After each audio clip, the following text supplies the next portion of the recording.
Well, hello everybody, and welcome to the Great American Auto Scene. Is the voice you're hearing Bob Beck? No, it's not. Bob is actually on location. Bob is on assignment, as they say in TV news, and we're going to talk to him in just a sec.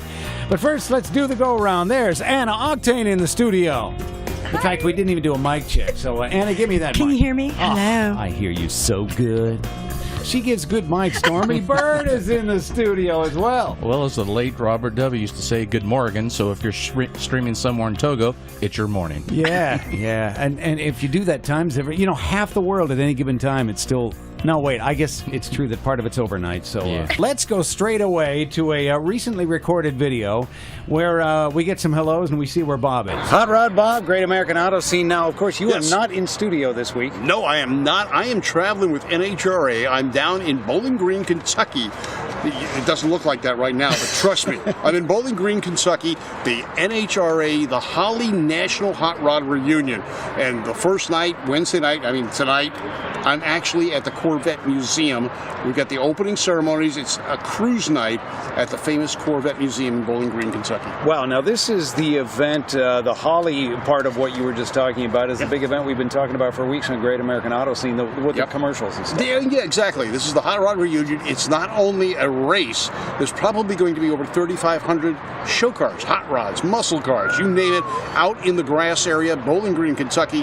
The track area, Beach Bend, is gorgeous. Grass, trees, shade, and lots of people. Man, well, while you and I are talking, we're seeing some cars here on this concourse today. What car show are we at? We're at the Road Kings car show. Now, this has been going on since 1996. And the reason I remember is I was the president of the club at that time, and I brought the show over here. We voted together to bring the show to the Johnny Carson Park. Johnny Carson was still around with us at the time, and we're right across the street from NBC Studios in beautiful downtown Burbank. The park is great. It's all green, lots of trees, and 700 plus cars. Wow. And do you have a favorite? I don't even know how you would go that far with this. My favorite is this cool Lincoln right behind us. And it's just an amazing car. Bruce, why don't you show us what this car looks like? Okay, here's the car, folks. That is the car. I guess maybe later we'll capture the top in action or something or other. I couldn't help but notice, Bob, you pointed this out as we were walking over to this car, that there's a little Porsche Speedster over there, and the model of it is Continental. And then when you compare the size of that car to this thing. You can fit it in the trunk of this Lincoln. Intriguingly, we'll show some shots of the Lincoln as we're talking. Let's pan over to this Ford cab over, heavily modified. Isn't that great? Take a look at those taillights. Now, I'm guessing what those taillights came from. How about you? They look familiar, but I cannot figure it out. I'm thinking, speaking of Lincolns, that would those be from an early 70s Lincoln... a Lincoln Mark. Yeah. I'm kind of thinking. But anyway, I'm thinking Lincoln. Yeah. You're thinking Lincoln. Hot rod Lincolns are always fun. And we are here. The weather is beautiful. Little overcast, a little cloudy. Yeah. The breeze has just picked up. As you can see, our hair is flying all over the place. What hair? Yeah. And but it's a great show. It's an annual charity show that's been going on since 1996 right here at Johnny Carson Park. And it is a great venue, a great event to come at. We've had some celebrities here. Chris Jacobs from Overhauling. Walking through. Jay Leno normally drives through. This is a drive-by. But he hasn't shown up yet. But we have hundreds of cars. Some of the top names in drag racing are members of the Road King Club. Don the Snake Perdome. Yes. Tommy Ivo, TV Tommy Ivo. Bob Barabbas, a.k.a. Floyd Lippinclack Jr. They have 19 world record holders, 5 Hall of Fame members in this club. This club has got some fame over the years, and they were dedicated drag racers. They're all kids going out for fun, but I'll tell you what, fun made them famous within the industry. Yeah. Man, there are some great cars here. You're the MC of this event. I am the MC, and I got roped into that. I mean, volunteered. I'm also a member of the car club. Oh, that's so that's my job at the show. We got people that work different things, registration, raffles, and so forth. I get to be the MC, and you know how I never stop talking anyway, so it's fun. Do you have a car here today? I do. I've got my 1956 Chevy 210 wagon. Okay. It has all the original factory rust still in place. Nice. Now that's originality right there. Yeah, and I'm sure you've panned probably. It's out there someplace. Indeed. And we'll catch it. And I drove it up. It's got a stock 265 cast iron power glide. It's a factory air-conditioned car. It's got power steering and power brakes. Now, over the years, the air conditioning didn't work right, but the holes in the floor made up for it. So it's got a new floor in it now, but it's it is just a fun machine. It was my wife's and our wedding present to each other. Man. So we bought that. It's our family cruiser. She has her 46 sedan. I've got my 48 coupe, and together we've got the 56 Chevy. Excellent. Well, Bob, geez, safe travels while you're on the road, and we'll see you on the next edition of Great American Auto. I'll be back in 2 weeks, and we'll see you then. Excellent. Well, that's Bob Beck, as we know him, of course, on this show, generally speaking, but Bob's also on the phone. Hey, Bob Beck, where are you at now? It's like that old Boost Mobile ad. Boost Mobile, where you at? Where I at? I'm in the hotel in the air conditioning. You know, it was so hot and humid today, the grass was sweating. I mean, it was just amazing down here. The sun was shining. They had predicted rain. We didn't get any of the rain, but we got plenty of sunshine. I spent the morning at the Corvette factory taking the tour. Peg and I toured through, saw how they made Corvettes. And, you know, you can have your Corvette built for you. You can walk down the assembly line with it. They will give you a photo album of about 500 photographs of the construction process, and you can build the engine as well. Then at the end of the assembly line, if you've done all this, you get to start it up for the very first time. They give you a birth certificate for the car when it's done. Oh, that's really cool. So did you pick up a new Corvette? You know, we were thinking about it. We're going to hawk the house. Yeah, that's what it'll... Well, no, I was going to say that's what it'll take. That's not fair. That's not true. No. You can get into a new Corvette for $56,000. That's the list price. Finding a dealer that'll sell it that way is another story. We've seen a few that are selling them for less when they have them sitting on the lot after the model year ends. But the top-of-the-line one starts out at $80,000. That's your Z06. That's the supercharged, baby. And then you can auction it out to about $130,000. I mean, everything is optionally custom-made, they were saying. For example, you have a choice of different stitching color on the seats. It's leather. What color are you going to get? Well, what color is the exterior? What wheels? There's about 4 or 5 different options on wheels. There's different tires. There's different configurations of stripes. There's so many options. You can customize and build this for yourself. Now, when you do assemble the engine, not only does your name get etched on a certificate or a plate that goes on the engine, but the person from Bowling Green who assisted you in building it, you don't have to build it all by yourself. And they charge you $5,000 extra to build your own engine. The reason being is it takes them 4 hours to build the Corvette engine. When you help, it takes a day. Oh. You know, it is amazing to think, too, how much care goes into that motor, considering a mass-produced engine typically is built, I think, a lot faster than that. Yeah, probably. Now, these are all hand-assembled aluminum engines. The Z06 engine is the one that's assembled here.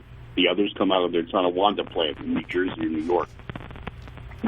So, by the way, special thanks to Test Driven for the video. That's who we can credit for this great video. We're watching, Bob, as you're on the phone, we're watching some of these Corvettes being assembled with some crazy phone noise in the background. I don't know how long our connection with you, Bob, is going to last, but that was touring the factory. You were, as part of your travels at the museum as well? That's right. The museum is just across the street from the factory. And we went there and went to the museum, saw the big sinkhole. It's all filled in now. Saw the vehicles that could not be restored, as well as some that can be restored. And one is still under restoration. It's a 1962 Corvette. They have that in a special room, and they're starting to restore it. They've started the disassembly process. It's really not all that bad. It's got a couple of holes punched in the fiberglass and a broken windshield, but for the most part, it was pretty well intact. So it's going to go through a restoration, and they're in a glass room or glass-doored room so you can watch the restoration in progress. Wow. Well, Bob, of course, as part of Great American Auto Scene, Anna Octane is here, Stormy Bird. Hey, Anna, we're showing a car right now that's heavily modified. What is this thing? That is Ron Aguirre's X-Sonic. That looks like a futuristic concept car. It is a dream car, and that is based on an early Corvette. Isn't that fabulous? Wow. It won every award back in the day. I think that's like 1963 or so. That car caused me to have my first accident. Wait. I was going to Busch Gardens in Southern California.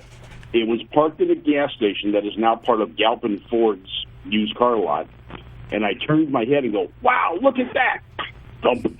And I found the back end of the Buick with my Simca. Oh, man. Well, that's a great way to get into in your first accident, because that car is fabulous, and they're actually restoring it. So it may be coming back out onto the show circuit, so we're excited about that. That was beautiful. It was one of the early concept cars, or custom concept cars with the bubble roofs that actually opened. Yeah, wow. And we have a picture of it in gold on the screen right now. If I remember correctly, didn't one of the model companies, like Monogram or something, make a model kit of this car? Yes, I think they did. And now we've got an old, what is that, a 53?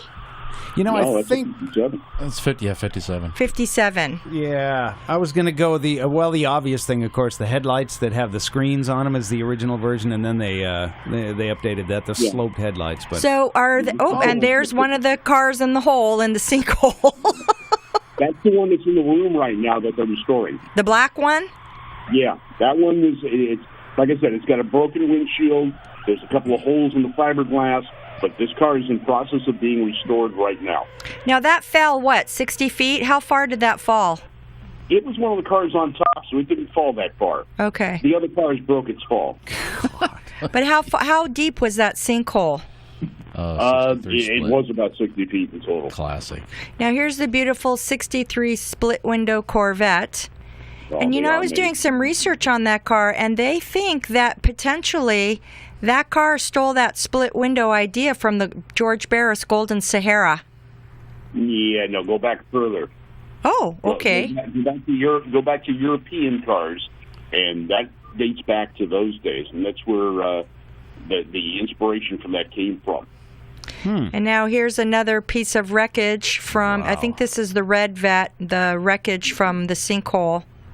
Yeah, that or was no, the is that Hammer the vet. blue? That's Oh, the one Hammer vet. Just a couple of months before, but it was a totally modified vehicle. The owner donated it with the agreement that he could take it out on the test track they have there. Never made it. Well, not going to be driving now. No, it was there a total of 2 months, and then the cave-in happened, and it was the car that went in first, and all the others followed on top of it.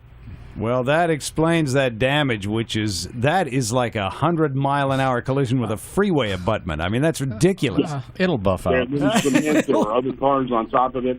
The frame was totally destroyed. The passenger and driver's seat are one. Wow. Well, it's properly named. It is Hammer Down. The Hammer Vet. Oh, man, brutal. Oh, and here's another shot with a bunch of cars in the hole. Yeah, that looks pretty deep. Yeah, now you can see the 62 there is the one on top. The blue Corvette sustained minor damage. It's already been restored. So now, Bob, did you say something about this museum? Are they closing for renovation, or am I just totally wrong here? No, the museum's not closing. The factory is closing to tours after Friday of this week. Oh, it's the And factory. The reason being is they have a spray booth right now. They have to spray cars in batches. So in other words, today it's going to be all yellow cars, tomorrow maybe all red cars, and the next day all blue cars, whatever the case may be. Well, the new spray booth area is going to have 6 different assembly lines or painting lines. So they can paint the cars, all the colors, and it doesn't matter which one they're painting. So they can paint all the colors the same day if they want. If they want to do 20 cars a day and paint them, they can do that.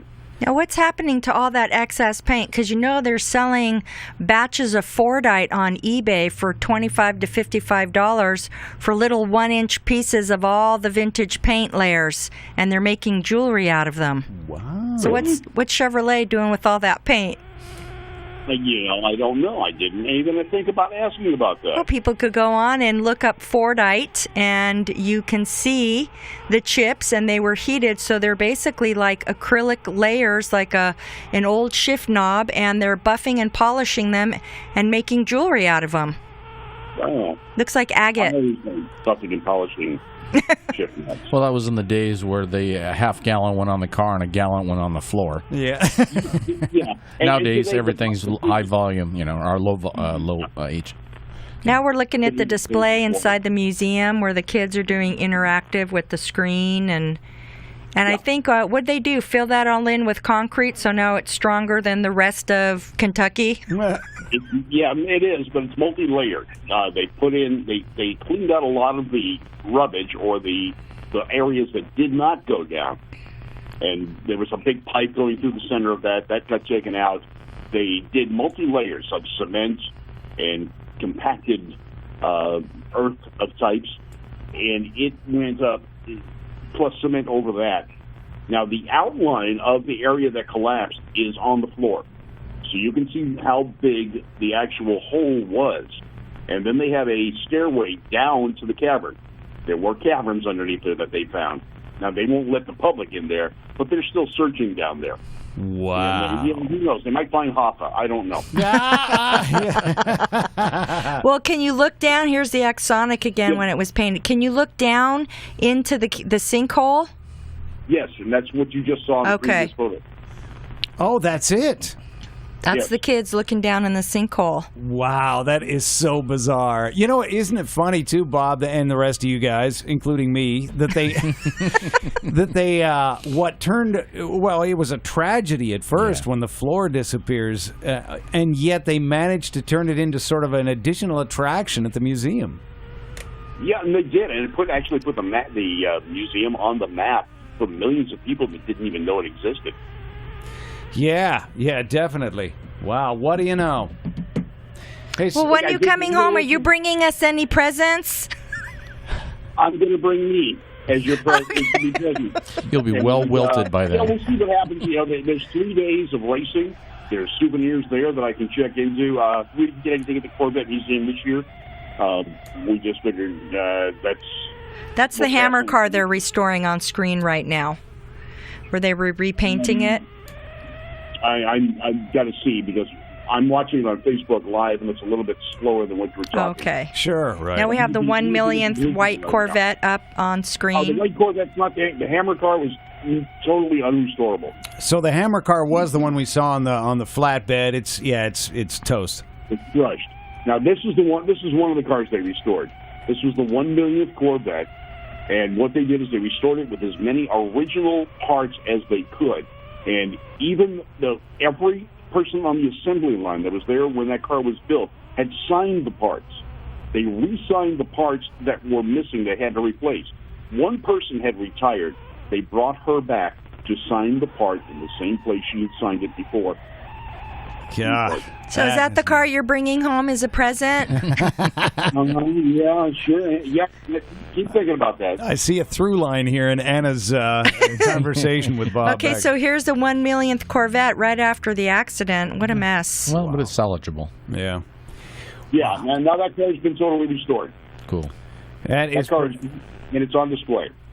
Amazing. Yeah, it's great to see the before and afters, which we're looking at now. It's, boy, that's tremendous work. Oh, my goodness. Holy cow. Yeah, that is special, and that's the black Corvette that they're restoring now. Yeah. Dirty. So you can see, it's dirty, it's dusty. If they show a shot from the front, you'll see some of the damage. You can see the fender. This was the old pace car. This was a gorgeous custom C4 Corvette. Yeah, 1984, says the small type. Yeah, that's what it looked like before, and you saw what it looked like after. Yeah, pretty amazing. Hey, Bob, as we continue to show photos here from the National Corvette Museum, now you also, of course, explained that you were at the Bowling Green factory where they build these amazing cars. What's going on this weekend? Are you guys staying for more activity? You bet. It's the Holly National Hot Rod Reunion. We start racing tomorrow morning at 8 a.m., and I'm going to be out there for that. We had a cruise night kickoff over at the Corvette Museum this evening, and it'll go into gates open 8 a.m. tomorrow morning at Beach Bend Raceway, and we're going to go racing. Adam Sorokin is here. We've got a lot of the top fuel heavy hitters here. It's going to be a great weekend of racing action, from Altereds to Gassers to Stockers, you name it, it will be here. It is the Hot Rod Reunion, the Holly National Hot Rod Reunion at Beach Bend. You know what I like about this track? All the grandstands are covered. You sit in the shade all day long with a nice breeze going through. Wow, that's pretty amazing, especially where you are. It is. Now, I get to work in the tower. We have air conditioning. I pick my jobs well.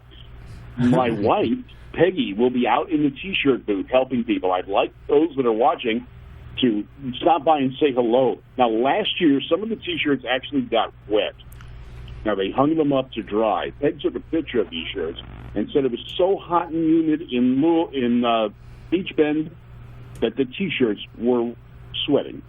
No, last year when Randy Winkle went there and ran, when he got out of his fire suit, Dusty Clark went up, and he literally saw steam coming off his body because of the weather back there. It was unbelievable. Holy Yeah, cow. it was. Not, today, it got as high as 91 degrees, but cooled down pretty good afterwards.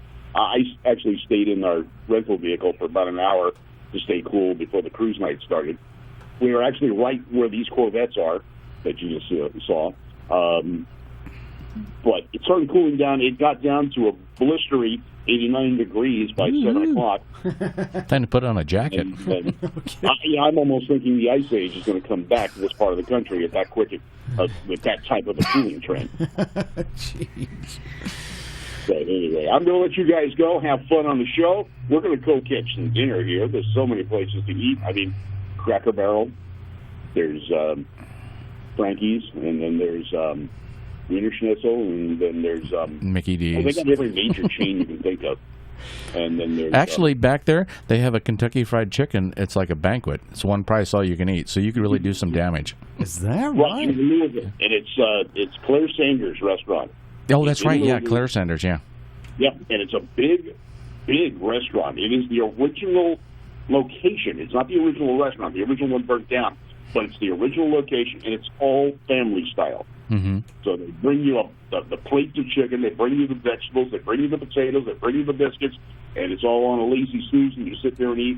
When I worked in Louisville a lot, we'd go in there. That was one of the must-go-to places when you're in the Louisville area. You go to Claire Sanders for the original Kentucky Fried Chicken. Well, I'll admit to Bob, I'm impressed. You say Louisville like a local.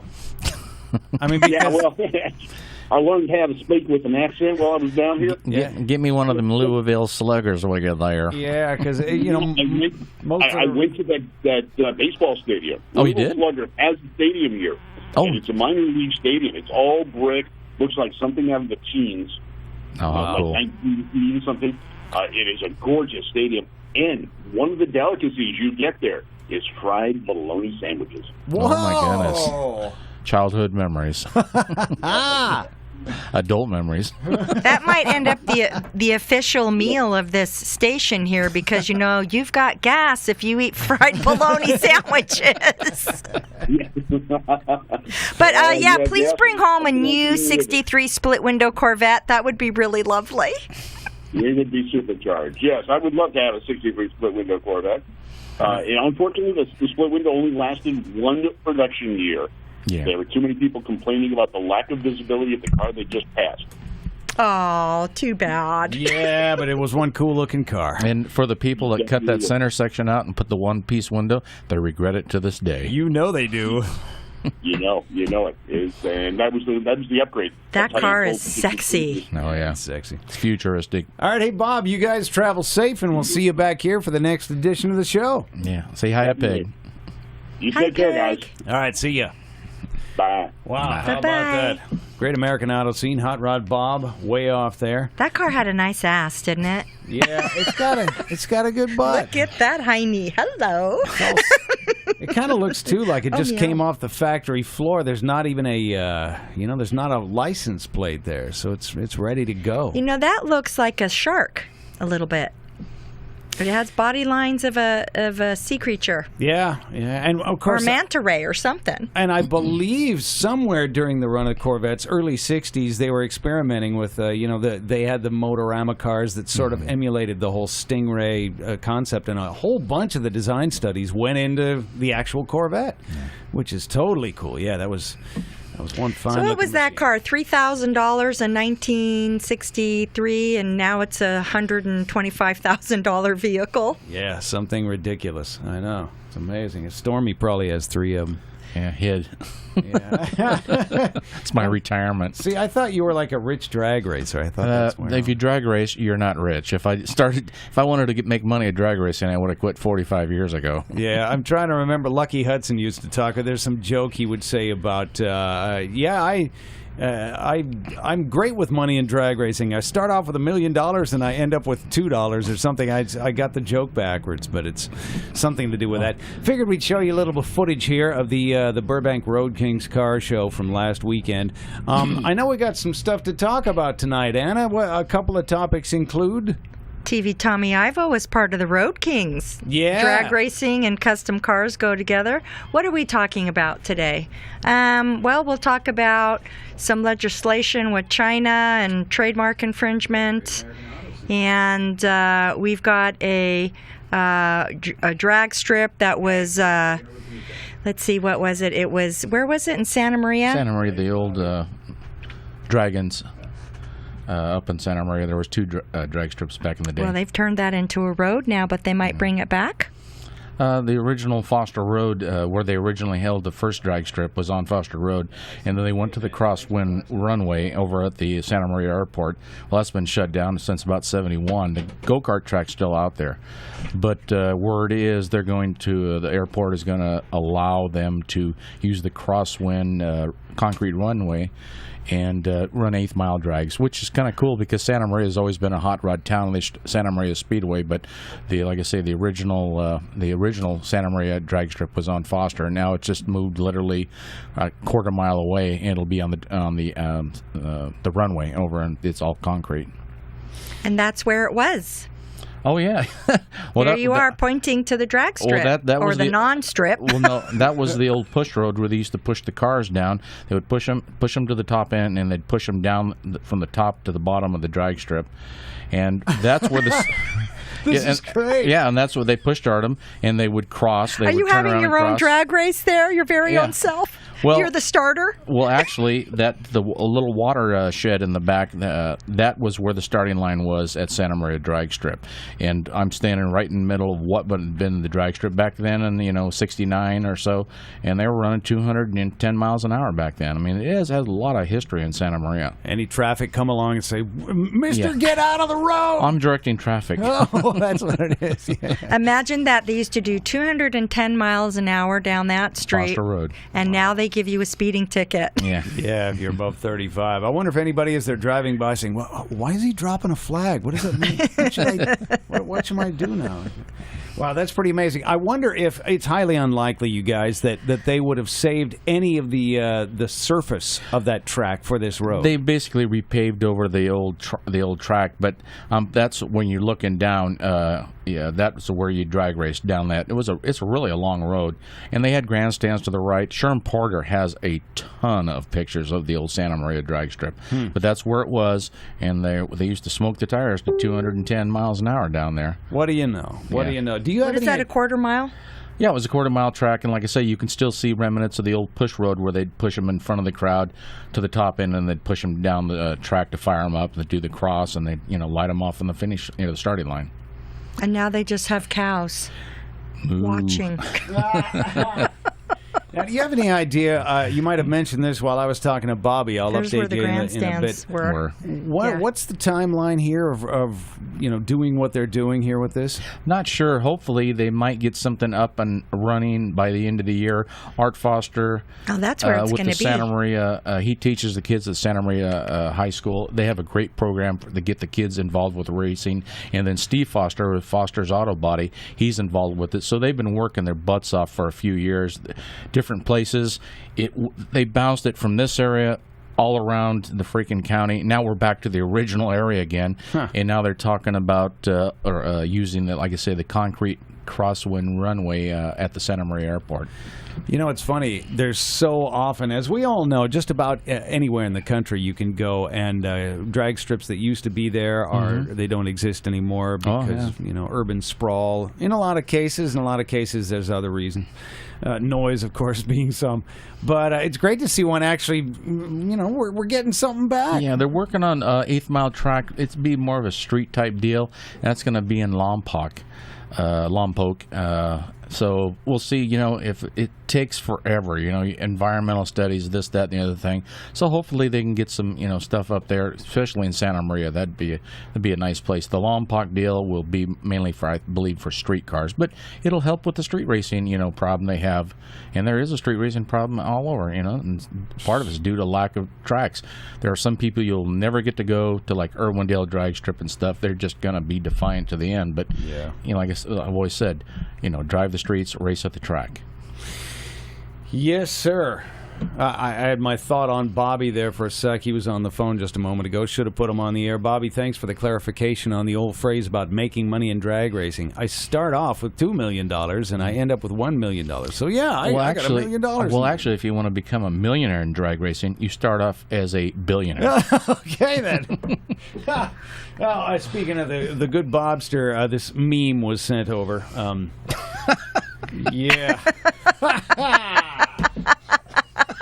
For those, they're so hard on Fords. Wait a second. I'm a Ford girl. Are we going to talk yeah. about this again first on race day? I know. For those listening to the radio show, by the way, it shows a picture of a Mustang. Somebody's got a giant, like a Craftsman or a Snap-on toolbox. On the back of it.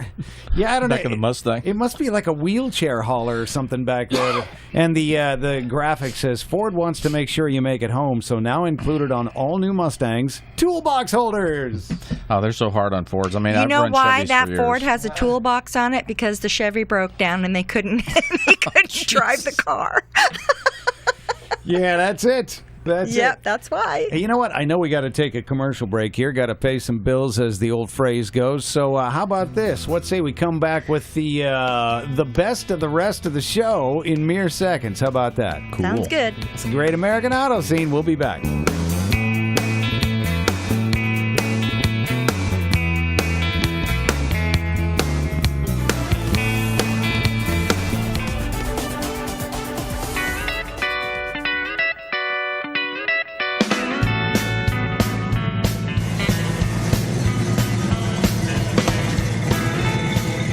NHRA Today, delivered by Papa John's. We're at the Wally Parks NHRA Motorsports Museum, presented by the Auto Club of Southern California, and it's Cruise Night.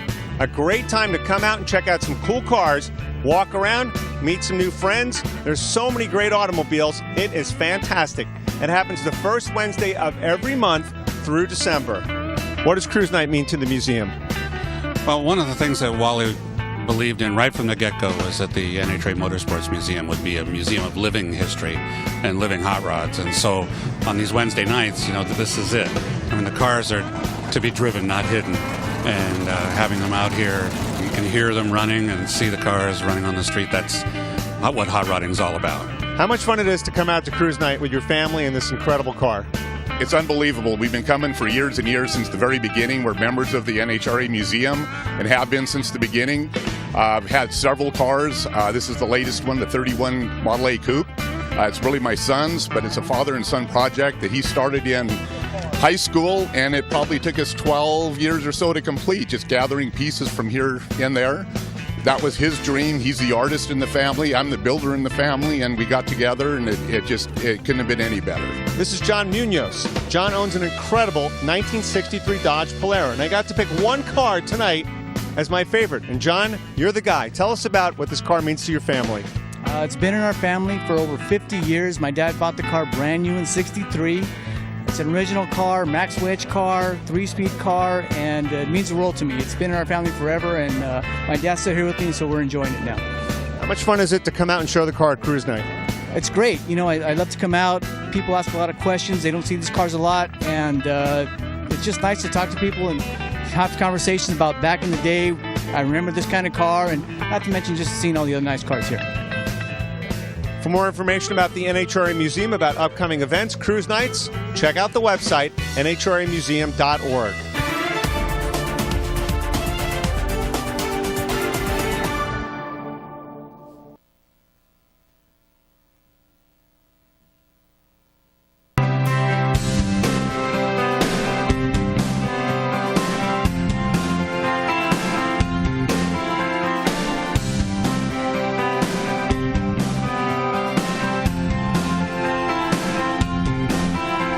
Welcome back. It's the Great American Auto Scene. I've got too many knobs here. Let's see. Stormy, your microphone is in that one, I think. And there's Anna Octane. And, okay, yeah. Anna's in the house, and there's Stormy Bird. I'm on switch number 304. Well, I should have marked it with yeah, so there you go. Hey, Bob Beck, of course, on assignment, as we heard. We're going to have a couple more clips from that the Burbank Road Kings car show over the weekend, because I talked to a couple of people. One guy brings a rail car, something that would go on railroad tracks. He brings it around to some of the shows. Oh, cool. I was just going, what the heck is So, I get into some of, how you transport something like that. But, Anna, we've got some, this is not fake news, but it's about fake stuff. Yep. China, our good old co-conspirators, China, they are trademark infringing all of our aftermarket equipment for automobiles. Trademark infringement, copyright infringement, and SEMA is getting involved to try to stop that.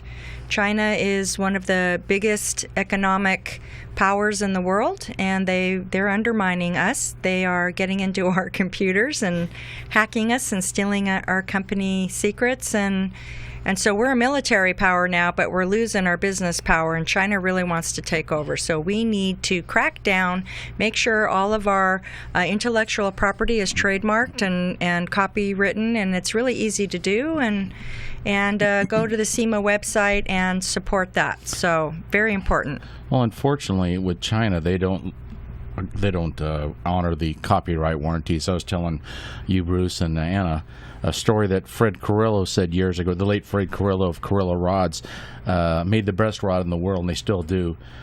He made a slight design change in one of his connecting rods, and within 6 months, he saw him coming out of China with that same design change. And, unfortunately, it was junk steel. I mean, I wouldn't put him in a lawnmower. I mean, Fred's stuff it's still the best to this day. But 6 months turnaround time, they bought a set, they knocked them off, but totally inferior materials. And people buy it, they pay good money for them, and they fail. And when they fail, it takes your block out. Well, yeah, because it's not just the part that goes, but everything around it. And there's in the video and the camera business, there's a lot of the same stuff where you have one of these big expos where you'll show a lot of your new product, like manufacturers do, to get people interested in it. Say it's a new camera, a new gadget, like a new tripod, or something that one of the associated pieces of gear, like a lot of stuff that exists also in the car industry, and. They'll have people coming in and taking lots of pictures, and I'm really interested in this product and whatever, and then you see that same, it's an identical looking product, inferior construction, out on the market in 15 days. And at that point, of course, then somebody's way underselling you, because it's essentially it's your design, but somebody has copied it, and now they're making it for far cheaper than any of us here in this country. And the problem is they make it so cheap. I mean, in the machine work, the people buy this stuff and they say they're saving money. It doesn't match. If you buy something that doesn't sit on the cylinder head properly, it doesn't spec out or mic out right. I mean, you spend more on modifying a piece of crap than buying a good American part like an Edelbrock. Mr. Bird, excuse me, can I say something? We're on the air. The C word is not allowed unless it's car. Oh, man. Also, may I interject and add that the cheaper product is really the undermining the fabric of the American worker, because they're sending their product over to China to be made so that the fat cats at the top of the corporate ladder get more money, and the shareholders are making more money, but the average worker is not making the money. So, and we're getting an inferior product. So why not buy American, make American, build American, and keep it in America? So Trump kind of has a point with that. Yeah, and it's a tough call because we can all. I've got a padlock story, which is really ridiculous. We can all say, I'm going to just buy American. Sometimes it's tough. Sometimes you search around. I did a lot of research. I wanted to get a stupid padlock, a combination lock. And I finally ended up ordering one online rather than going to the local hardware store, because I couldn't find one locally that wasn't made in China. And after doing all the research, I thought I had done it. And I thought I'd, okay, I found the brand where they still make them in America. And the thing came and, stamped on the back of it's made in China. It's like, wait a minute. Well, there are some cases. I know some aftermarket internal parts companies. They will have things made in China, but to their specs. In other words, they'll forge it, cast it, or whatever, and it has to meet, their Rockwell hardness and everything, and then it's shipped over here, and we grind it, we finish it, and stuff like that. So as long as it's made to our specs, we let them do maybe the raw forging, but it has to be to our specs. You can't have some crankshaft made out of silly putty or something. Yeah. But I take issue with that. Why do all that shipping back and forth? Why not just make it in the United States? Because people want to buy a $700 crankshaft instead of a $2,000 crankshaft. That's the problem. And that's the problem. It's just economics, Yeah. That's well, a tough that call. sucks. Can I say the S word on the radio? I think you just did. Hey, let's take a look at a screenshot here. I should know something more about this than I do. Do you, Anna? Oh, yes. Okay, now the National Motorist Association, the NMA, I get their newsletter, and they put out a little blurb on the expectation of privacy.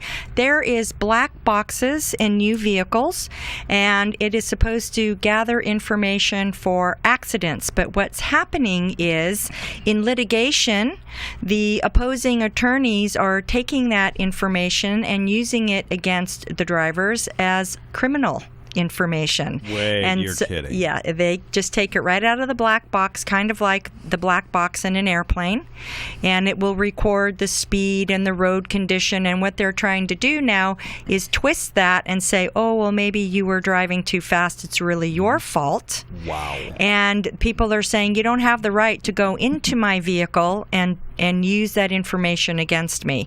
And this is part of the problem with the digital age today, that information is not really secret. It's all in the cloud.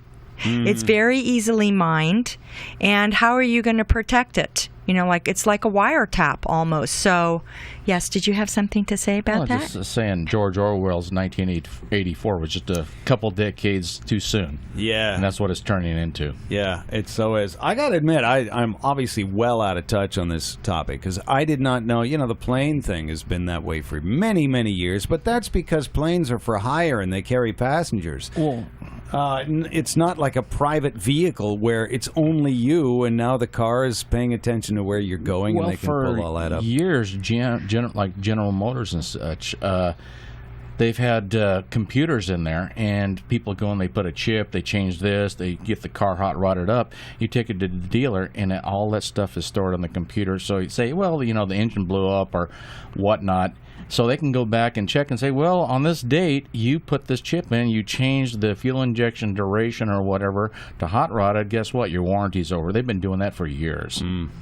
So I guess, Anna, the take-home on this is just that we should know about it. There's not really any fix at this point. You need to know your rights, and that's what the National Motorist Association and SEMA is all about, is the motorists knowing their rights, and you have to get involved, and you have to write your senators and congressmen and support all of this, because what they're doing is taking away our rights invisibly, and then we get a law and we don't even know that that was happening, and we could have protested against it. So it's really important for the hobbyist to stay involved, because they're saying that driving is a privilege, not a right, and they can take away our privilege anytime they feel like it. Also, there's that whole search and seizure thing about your automobile. They have to have a reasonable doubt just cause to search your vehicle. And so it's the same thing with the information. And now they're coming up with radar guns that can tell who's on the cell phone and when. And so what information is really private? There's nothing private anymore. There's cameras all over the place. And so how are you going to protect yourself? Not to be paranoid, but it's just a fact. Yeah, drive an old car. I'm not paranoid. It's just everybody's trying to kill me. That's right. Oh, Stormy, man. Oh. Hey, here's what we're going to do. Quick break. We're going to be right back. We got loads and loads more cool car stuff to take a look at. It's the Great American Auto Scene. Bruce Barker, Anna Octane, Stormy Bird. We're going to be right back. Oh, boy.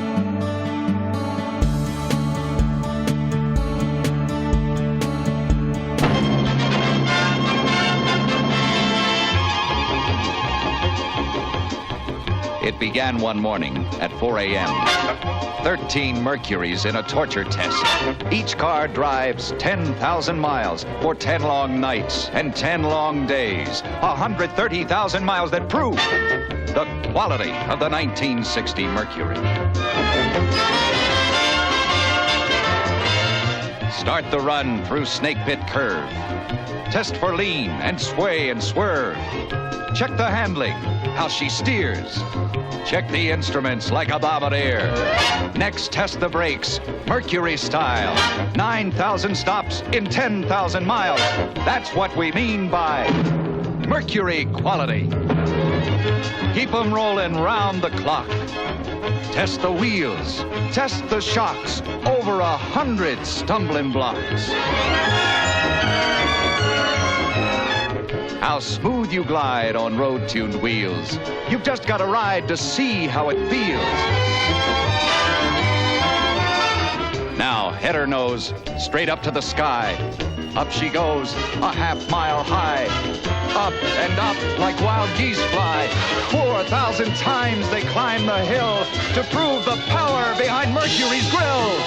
That's what we mean by Mercury quality. Finally, head west. Look at 'em roll. Safe, sure, under control. Into the saucer, up on the lip, mile after mile at a smooth, steady clip. That's what we mean by Mercury quality. The 1960 Mercury, best built car in America. See it at Quality Headquarters, your Mercury dealer. This is called a railroad speeder, and at one time, these were all across America used by the maintenance workers to fix the broken switches and keep the track in good repair. And so about every 20 miles, you'd have a section gang, and that would be their section of track to take care of. And then the railroads obsoleted these because nowadays they use pickup trucks with hydraulic wheels that go down, called a high rail, and then they go out and do the repairs. But crazy guys like us, we find these out. This one was out behind a barn in Napa, California. Didn't look like this, and it needed to be repaired and restored. And now we take it, we go out. The National Club organizes the rule book and the insurance, that's NARCOA. And then the local clubs, like Motor Car Operators West, they organize the trips. We always have permission. We always make sure that we're allowed to be out there so we don't, meet another train by accident. We don't want to do that. And so we go out and have a great time. So it's obviously a standard gauge railway would carry this car. Exactly. This is standard gauge. There are some that are narrow gauge for some of the places where there's narrow gauge track, but we can get on a variety of places where there is standard gauge track that's either infrequently used, tourist railroads, and those kind of things. So the localest one to us here is Fillmore and Western, and they typically don't run any of their dinner trains and their dinner theater stuff on the weekend after New Year's. So then we can go out and rent the track from them, get permission, and then go ride from their headquarters there in Fillmore out to Santa Paula, almost out to Ventura, back to Piru. Takes us all day. We have a 70-mile round trip, and it's a great adventure. Okay, a couple of obvious questions. How do you transport the vehicle? Because it's sitting now on rails. What do you do to get this thing from point to point? I have a trailer, and most of us have different kinds of trailers. A friend of mine has a converted boat trailer, but you pull them up on the trailer, get to where you need to go, and then again, with permission, you find an unused crossing, kind of get them sideways to where the track goes across the street or in a yard someplace, roll it onto the track, turn it 90 degrees, and you're on, ready to go. Amazing. What powers this thing? I can show you if you want. This is just a little 2-cylinder Onan engine. A lot of them are 1-cylinder 2-stroke engines with a flywheel on them. You put a crank in like an old farm engine, and if you want to go that way, you crank it and you go that way. If you want to go the other way, you reverse the ignition timing, crank it the other way, and off you go. Those have a cotton belt, and you tighten the belt, and that's what gets you going. This one is modern. This one has a little transmission and a number 50 chain, like a Harley-Davidson chain that goes around a gear and around the back axle, and that's what gives you your connection. What's your top speed? Top speed, they're called a speeder. They'll do about 30 miles an hour, but that's really fast and your fillings are shaking out, so it's kind of a tough day when you're going that fast. But most of the time, we're doing 15, maybe 20 miles an hour. And, you know, we've got the front seats for the grandson to get my son or my son-in-law back here, and we go off and run through the woods and have a great time. She's a beauty. It's a beauty. Is there a story behind this car? Yeah, quite a bit. Basically what it was one of my dad's last projects, and he had passed and realized it was too much money to restore. So what I did is I bought a black 50 Olds coupe. Didn't want to let this go, and I was at my sister's on Thanksgiving, and a little whiskey, a little cigars, and realized, I can do this. So had some help from members of the Oldsmobile Club that got it running for me, and I painted it and got it ready for the first Father's Day show out at Pomona. And since then, I've gone through it all mechanically, and it's gotten some age to it, and dedicated to early NASCAR. So it looks aged, and obviously it is, but mechanically it's, you can just jump all in. Gone through. I'll take it anywhere. I drove up from Laguna Beach this morning, and I'd pretty much take it anywhere. Whew. Well, it's one of a kind, and good job. Thank you. Yeah, or as a buddy of mine would have said once upon a time, that's one of a kind, I hope. I love old cars. They've got personality. They're being driven. We need the right to drive them, regardless of E15 oil, gas or whatever. And you have a beautiful green car. You need to name her. I do. Let's see here. Let me see if I can that get car. it. Yeah, I'll. That interview that we saw earlier with Bob. Let's see if I can pull up some of that footage as he and I were talking. Because there we go. There's a shot of the Look car. at that beautiful car. Yeah. And, tell us about her. Okay, 58 Continental. This was kind of the last vestige of for a while Ford, Lincoln, Mercury. They had 5 divisions. Because Edsel was there for a very short time, and Continental was the 5th division. It was, for a very short time, a separate division. It was not a Lincoln. But what's weird is everything about this car is Lincoln except for loads and loads of trim. The fenders are interchangeable, for instance, because they're identical. It's just all the trim and chrome and stuff that's Continental only. But so by 59, that designation didn't exist. It was a Lincoln Continental. But at this point, it's a Continental, and the only time Lincoln's name appears on it is on the data plate on the doorpost. But anyway, so yeah, it's a 58 convertible called a Mark III is what this model is called. And it's just a big old car. And you were talking earlier, Anna, about naming it, and I hadn't really thought Now of look it. at that space age styling on It's the so back end of crazy. the car. Beautiful. 1956. Yeah, we were comparing it to this Continental Porsche that was elsewhere in the show. Yes, now that was a trademark infringement. For Ford. Possibly. Do you know the story behind that trademark story? I did not. Well, in 1955, there was an importer-exporter in New York named Max Hoffman. Oh, I'm aware of the name, yeah. Yes, and he wanted to bring in a vehicle to compete with the early Corvette in 1953. So he brought in a 356 Pre-A Cabriolet and called it a Continental, not knowing that that name was owned by Ford, and he got a cease and desist. Oh. And so it was an Americanized Porsche, kind of looked like the one that James Dean was driving, the Spider. Mm-hmm. And it had a Carson padded top and white walls. It was the first year of the signal-seeking radio. And they made very, very low productions. We actually have one in the vault at the Peterson Museum. Hey. Those cars are now worth $500,000. Wow. Did they, because of the cease and desist, did they keep selling the car, but they had to rename it? Well, after World War II, Max didn't think that Americans would buy a German car, and one that had a number. And Porsche designates all their cars by the design that makes it to production. So it was the 356th design, and he just didn't think it was for marketing.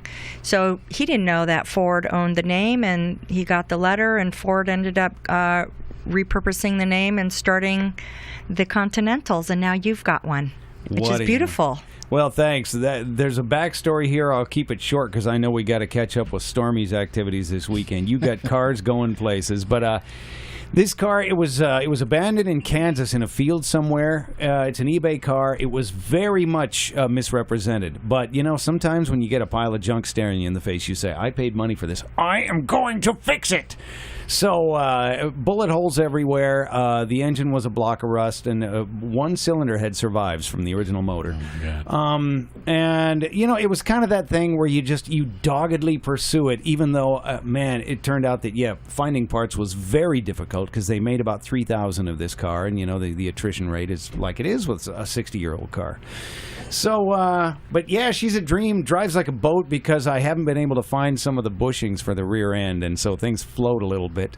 But yeah, she's a good one. And even the top frame was broken, and managed to get things back together. I put in the windshield myself, and it cracked. Oh my God! So I finally found another one after about 3 years, and I'm looking around for somebody else to maybe. Do you know who's great for custom glass? Paul Rick. Paul Rick. Paul Rick. All Pro Glass with Paul Rick. Just inducted to the Hall of Fame with the customizers. Well, holy cow! He can do any glass at all. Paul Rick at All Pro Glass in Hesperia, California. Give me the phone. Oh wait. He's the greatest. He has 13 Grand National Roaster Show winners that he's done the glass on. Custom glass. Over 4,300 cars he's put glass on old customs. Including curved glass. He used to do the old funny car plexiglass windows on the Hawaiian and all that. He cut out the pineapples on the back.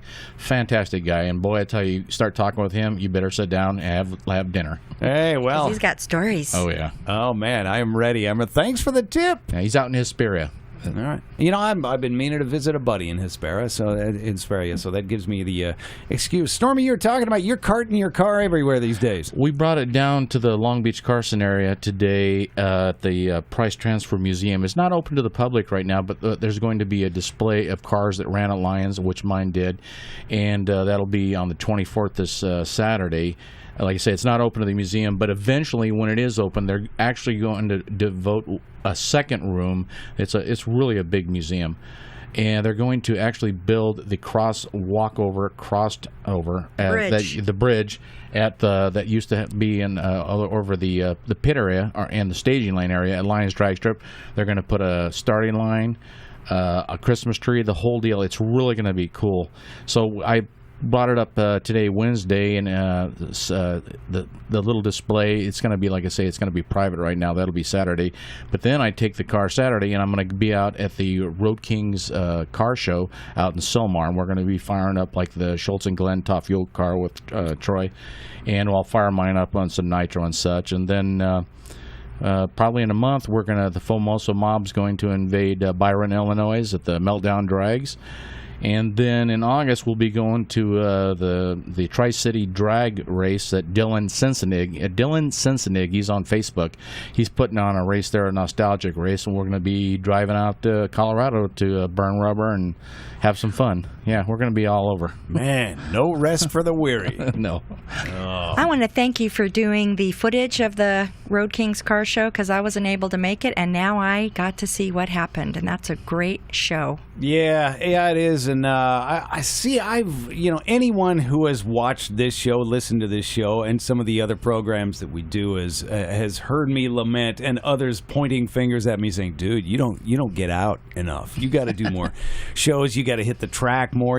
All the things that we're supposed to do as car guys, and for some reason I'm just like totally poor at it. Well, there's only 26 hours in a day. Well, you made up for it. You made up for it with this footage because it's awesome. And actually, I saw two of our feature cars at that show for Old School Rods magazine. Is that right? Yeah, Chase Garamouth was there with his orange olds, and Al Stone with his T was there. So it's nice to see them out showing their cars, and I wish I had been there. Well, this particular show had a best 25 cars. Just as you get this many cars, you got to narrow it down somehow. Both the Oldsmobile and the T won awards. Oh, that's awesome. Yeah, because they're gorgeous. When I was a kid, my dad had a 60 Oldsmobile, and so I walk up to those cars. I go, I know this thing with that crazy spin. Oh, they were cool. They were so cool. All those and they cars had power. are cool. Those old Oldsmobiles, they used to haul. Yeah. Jeez, man. Back in the day. Wow. Well, if we preserve the cars, we can keep them on the road. Yeah, all we got to do is preserve. And that's, by the way, Peg was wearing I was going to say. Oh, she has automotive jewelry. Yeah. Like that little steering wheel. It looks like the one on my Falcon Gasser. Ooh.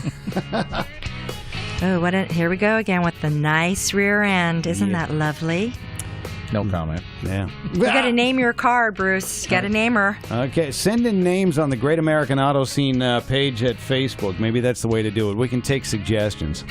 You know, and was it Howard Hughes? Did his company build the Constellation? Was the aircraft, and they called it the Connie? So I can't really do that. It's already sort of taken. You can call her Connie. You can call her Dream Connie. Dream Connie. Because she's a dream. Hey, you know what? This is going to take us over time. Speaking of, I got to get a little advice from you guys. I know the theme music's going. We're at the end of the show, but I just got today this item that says, hey, there's a lien on a car that you own, and it's in an upholstery shop, and you didn't pay, so they're going to auction the car off. I sold this car like 4 years ago. Go get it back. I'm wondering, I'll have to investigate further because apparently they never transferred the title. You need to talk to Randy Winkle because he does liens all the time, and he could guide you in the right way because he owns Randy's Towing, and they do that kind of stuff all the time. Let's go get it. It is a 58 Continental hardtop, a four-door. We need to go get it. We need a new tow car. Hurry! Well, in fact, it appeared in the movie Saving Mr. Banks in 2012, that Disney movie. Yeah, so this car's got cred. Okay. Oh, we need to go rescue it. Hurry! Hurry, go get it. We'll get the Famoso Mob legal team on it. All right, yeah, nice. I'm glad you guys have a legal team. Man, you know, we've so enjoyed. That went fast. Yeah, it so did. Enjoyed having you guys watching the show. And, of course, anything you might have missed is coming up on the replay. And Octane, as always, great to see you for the Great American Auto Scene. Good to be here. All right, and Stormy Bird, man, glad to have you back in studio as well. Well, thank you. And remember, drive the streets and race at the track. Man, ain't that the truth. Hey, look, we got to get out of here. Here's the schedule. Yeah, the encore presentation of the show comes up next. Bob Beck, we'll see you back again, you Bob, for the next edition of the show in a couple of weeks. And, of course, for everybody watching and listening, thanks for joining us. We're back in 2 weeks right here at the Great American Auto Scene. Good night, everybody.